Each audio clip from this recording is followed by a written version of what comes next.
Salut toi, j'espère que tu vas bien, c'est Ariane des Croquantes. Comme vous me l'avez un petit peu demandé sur les réseaux, je vous fais une petite vidéo de présentation de mon jardin.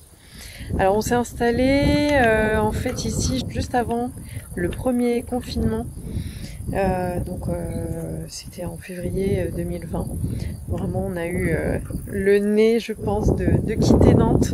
Donc on est à Pornic, on avait signé pour la maison, c'était en toute fin 2018. Et la première chose qu'on a fait, c'est de planter des arbres. Et la première chose que j'ai fait, c'est faire une liste extrêmement longue de dizaines et dizaines et dizaines de variétés d'arbres différents qu'on peut planter. Et du coup, je me suis passionnée pour tout ce qui est arbres, arbustes comestibles. Le projet ici, c'est de faire un jardin forêt et de s'alimenter avec principalement des fruits, des végétaux comestibles qui soient facilement cultivables, qui ne demandent pas trop de travail comme un potager, même si pour l'instant on en a un forcément en attendant que les fruits arrivent, et du coup d'avoir vraiment une grosse quantité d'arbres et de fruitiers à disposition avec des plantes sauvages ou d'autres végétaux qui sont faciles à avoir et qui ne demandent pas trop de travail et d'entretien. Et puis l'idée c'est aussi de pouvoir du coup utiliser ces récoltes-là sur les stages et les ateliers. Alors comme je te le disais, on a 1,5 hectare de terrain, donc ça fait 15 000 m², c'est du travail.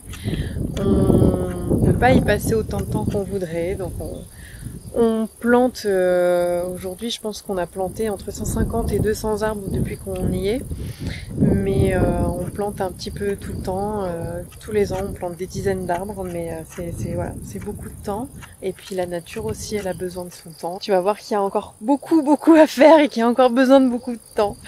Je te fais un petit tour de ce qui peut, fais pas attention à derrière, je te fais un petit tour de ce qui peut t'intéresser dans mon jardin, de ce qui peut t'inspirer, de ce qui peut te donner des idées, de ce qui peut te donner envie d'aller creuser, de plantes rigolotes, de végétaux originaux. Alors, j'espère que ça te donnera des idées, ou peut-être que tu auras des choses à me suggérer aussi. Je suis totalement preneuse. Et petite info, je tourne la vidéo avec mon petit bonhomme sur le dos en portage, et du coup tu l'entendras sans doute dans la vidéo. C'est le petit bonus.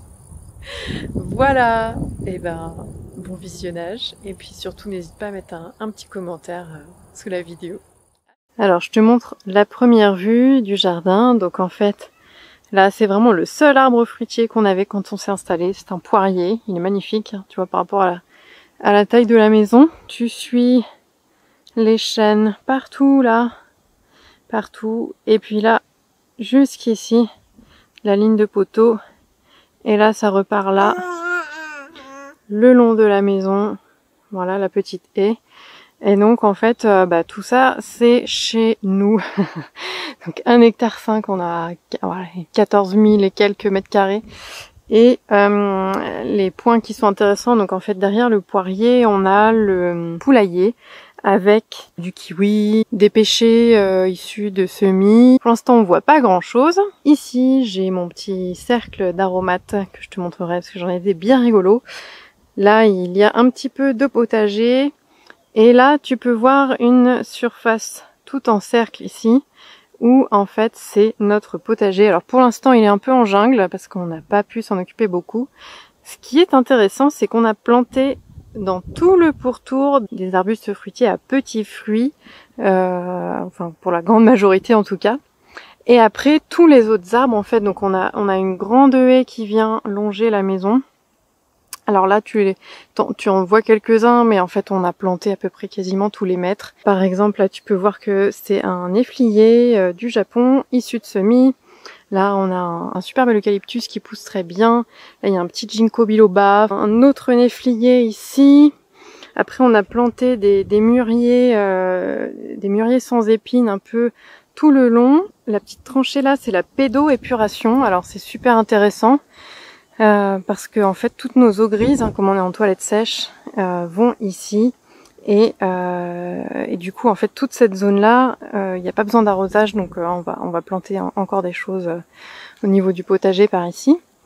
Là j'ai un kaki Là, c'est un mirabellier. Là, c'est un autre mirabellier. Et puis là, un cerisier. Et en fait, tout du long, on a plein d'arbres jusqu'en bas. Et puis tu peux voir se dessiner là-bas une jolie mare. Je sais pas combien de mètres carrés elle fait, peut-être 200 ou 300. Et alors on les voit pas parce qu'ils sont petits, mais on a des moutons qui se baladent dans notre champ. On a fermé ici et ils ont vraiment la totalité de la partie qui est là un petit peu sèche, parce qu'il fait très sec, je rappelle. Ils sont cachés les moutons, mais il y a 6 moutons, dont un mâle et puis les autres c'est des femelles. Et donc tout du long, on a de pêche, pommes, poires, voilà, des choses assez standards qui sont adaptées à notre climat et à nos conditions. Mais on a d'autres trucs un petit peu plus rigolos. Là, ici, tu as un autre plaque minier.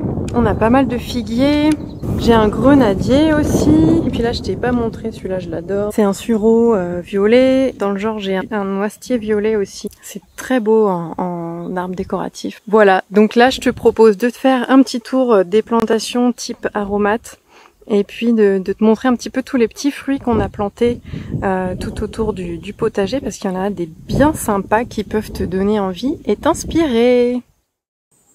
Je te montre rapidement les petites plantations en cours. Là, on a plein de choux raves. Là, c'est plutôt l'espace concombre et poivron. Et puis là-bas, on a encore plein d'autres choux.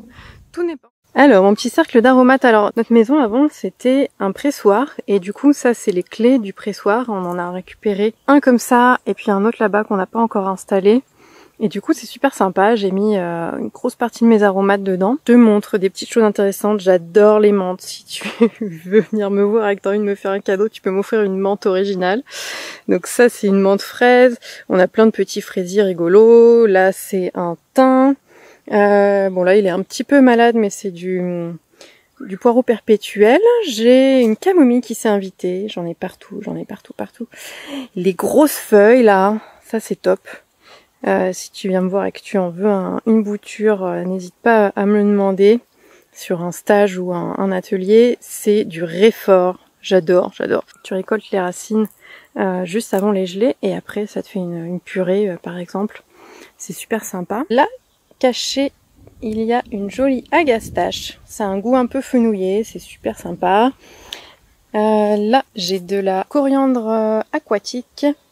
Ici, c'est du persil qui est en train de pousser. Alors, j'ai de la marjolaine et de l'origan. Je les confonds un peu toujours les deux. Donc voilà, il y en a un qui est là. L'autre qui est juste là. Ça, c'est un magnifique pied d'estragon. Du romarin, bien entendu. Un beau pied de ciboulette. Ça, tu connais.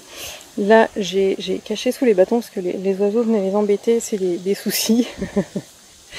Et alors là, dans le genre aussi sympa, donc bon pareil, ça a très chaud, c'est un peu compliqué. J'ai une menthe chocolat et j'ai une menthe basilic qui est juste là. Là, j'ai de la verveine aussi, j'adore ça, la verveine. Et là, j'ai un autre truc super rigolo, c'est une artémise et on l'appelle vulgairement l'artémise cola. Parce qu'en fait, si tu froisses les feuilles, je le sens d'ici, ça a un goût de bonbon cola. Et j'en mets dans mes kombucha. Ça fait une espèce de cola kombucha, c'est super rigolo. Ah puis je l'avais oublié parce que c'est bon, les menthes avec la chaleur elles ont un peu du mal. J'ai une menthe orange. Et là juste à côté une sauge ananas, c'est super sympa, ça a un goût d'ananas, c'est super chouette. L'oxalis aussi ça se mange, si tu veux faire des décorations dans tes assiettes. Tu plantes de l'oxalis. Voilà, donc encore une menthe sauvage celle-là. Une petite lavande, c'est toujours chouette la lavande. Là j'ai un pied de rhubarbe, alors la rhubarbe on n'a pas encore réussi, c'est pour ça qu'elle est toute petite. La citronnelle qui s'installe un peu partout dans le jardin. Ma sauge bleue qui a pris cher l'été dernier, qui repart. Et là j'ai de la menthe marocaine que j'adore. Et là-bas, là c'est de la belle sauge qui a bien pris. Tiens, un petit coucou des poules.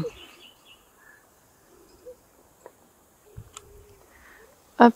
Comme tu peux le voir, on va avoir des poires cet été. Alors c'est des poires qui arrivent à la mi-août jusqu'à septembre. Là l'arbre est pas mal chargé, c'est chouette. Alors je te montre les petits arbres fruitiers du potager. Celui-là c'est un gumi du Japon. Alors tu vois, il fait des petites baies toutes rondes, c'est de la famille des Eleagnus. Et tiens, on va goûter pour voir si elles sont mûres. Pas encore tout à fait mûres, mais on approche. Là, il me semble que c'en est un autre. Là, celui-là, je t'en parle juste après. Alors là, c'est un petit peu la jungle, on s'est un peu laissé envahir. Ça pousse très très vite. Là, j'ai un aronia. Tu peux voir toutes les petites baies. Les baies deviennent noires, elles grossissent encore un peu et c'est vraiment plein de vitamines. Alors cet arbre-là, c'est rigolo parce que j'avais complètement oublié ce que c'était. Puis je voyais au fur et à mesure des années qu'il faisait pas de fruits. Je me disais, bon, qu'est-ce que c'est que cet arbuste que j'ai planté et tout. Et en fait, regarde-moi ça. Ce sont des coings, donc je vais avoir plein de coings cette année, c'est super chouette. Et oui, tu peux manger les coings crus. Déjà, tu peux tout simplement les mettre dans un jus. C'est vrai que j'aime bien faire de temps en temps des confitures et des pâtes de fruits. Je les offre surtout à Noël parce que j'ai de la famille qui adore ça. Alors, ce feuillage rigolo, ce n'est pas un framboisier, c'est un ragouminier. Et il n'a pas encore fait de fruits, donc je ne peux pas te dire si c'est bon, mais en tout cas il pousse très vite. Très vite, parce que je l'ai planté il y a à peine 2 ans, c'était une petite tige. Et voilà, j'ai hâte de goûter, donc si tu as un petit retour à me faire et que tu as déjà goûté du ragouminier, n'hésite pas à me faire un petit commentaire. Alors là, elle est toute cachée, il faut que je la sorte, mais il y a tellement de plantes là-dedans. J'ai une baie de goji qui est plutôt belle. Et puis juste à côté, mon chouchou du jardin. Et tu vois qu'il est plein de fruits. C'est mon amélanchier, j'adore. Et alors tu vois, il faut les prendre bien violettes comme ça. Hop. Et ça, c'est juste une bombe, c'est juste délicieux. Alors tu vois le petit fruit, à quoi il ressemble. Ça a un goût de entre la myrtille et la mûre, mais vraiment bien sucré quoi, il n'y a pas d'acidité. C'est juste un délice. Je ne comprends pas pourquoi est-ce que c'est pas aussi classique que les groseilles et les cassis. Hop, et là on repart de l'autre côté. Alors j'ai un beau rosier qui a tout donné là, mais normalement il est magnifique. Bon, tu sais que les roses c'est comestible, hein, donc tu peux en faire plein de choses. Ici avec son beau feuillage un peu argenté, et puis j'en ai un autre au milieu là-bas. Ce sont des feijoas. Alors c'est pareil, il n'a pas encore fait de fruits. Mais là je vois qu'il a plein de petits boutons partout, tu vois, par exemple ici. Donc ça va devenir une magnifique fleur rouge qui est comestible. Et après, normalement, tu vois, à la rentrée à peu près, au début de l'automne, tu peux récolter des petits fruits qui ont un goût entre le kiwi et la banane. Ça c'est très sympa, j'en ai déjà mangé. J'ai fait une fiche là-dessus dans la ressource, si ça t'intéresse. Là, il y a un petit truc un peu sympa, c'est une baie de mai. Il en faut 2 hein, pour avoir des fruits, c'est comme pour le feijoa. Donc j'en ai un là et j'en ai une autre juste là. Et j'ai déjà pu manger des fruits. Alors c'est rigolo parce que la toute petite là qui est là, elle me fait des fruits très sucrés, très bons. L'autre là-bas est plus acidulée avec des fruits oblongs un peu déformés, rigolo. Là c'est un poivrier du Sichuan avec son beau feuillage. C'est la première année là qu'on va peut-être avoir des baies et des fruits, je ne sais pas, on va voir, c'est la surprise. Alors tu vois, je suis obligée de tout protéger, hein, parce que sinon les oiseaux mangent tout. Là j'ai des magnifiques groseilles, oh là là, qu'est-ce que j'ai hâte. Celles-là c'est des groseilles roses, c'est mes préférées, c'est les meilleures. Et puis là, bon bah t'as les rouges, hein, ça c'est classique. Je te montre d'un peu plus près la baie de mai, qui est de la famille des Lonicera, donc des chèvrefeuilles, qui a une feuille un petit peu duveteuse. Ça fait des petits fruits violets. Bon là il y en a plus, hein. La saison elle est terminée. Après bon, j'ai d'autres cassis, groseilles qui vont donner également. Et là on passe juste à côté du mirabellier dont je suis super heureuse parce qu'il est bourré de fruits. C'est la première année, j'ai trop hâte. J'adore ça les mirabelles, c'est vraiment un bonbon. Là j'ai une petite série de framboisiers. D'ailleurs, on a les premières framboises qui pointent le bout de leur nez. Là, c'est un arbousier et non pas un argousier. Donc l'argousse, ça fait des fruits oranges. Là, c'est l'arbousier, donc qui fait des petits fruits qui ressemblent à des fraises. On l'appelle la fraise en arbre. Tiens, en passant, je te montre l'autre feijoa. Il est tout plein de boutons, on va avoir des belles fleurs. Donc c'est sûr qu'on va avoir des fruits cette année. Et là, c'est censé être une serre, mais comme tu peux le voir, elle est ouverte des deux côtés. Donc bon, on va dire que ça fait un peu le job. Voilà, ça c'est la serre classique avec tomates, melons, concombres, cornichons. J'ai planté des tournesols aussi. Et puis ma variété favorite de tous les temps de courge qui s'appelle la courge olive. Un délice délicieuse.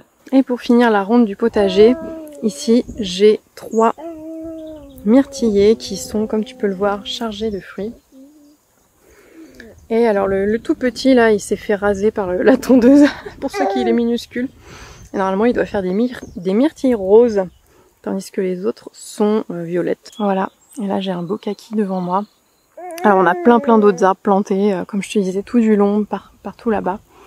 Mais voilà, c'est des arbres un petit peu plus classiques, même si j'en suis très fière et qui sont très beaux. On a fait pas mal de semis aussi, parce que c'est chouette aussi de semer des arbres directement en place. Ça leur donne une belle longévité.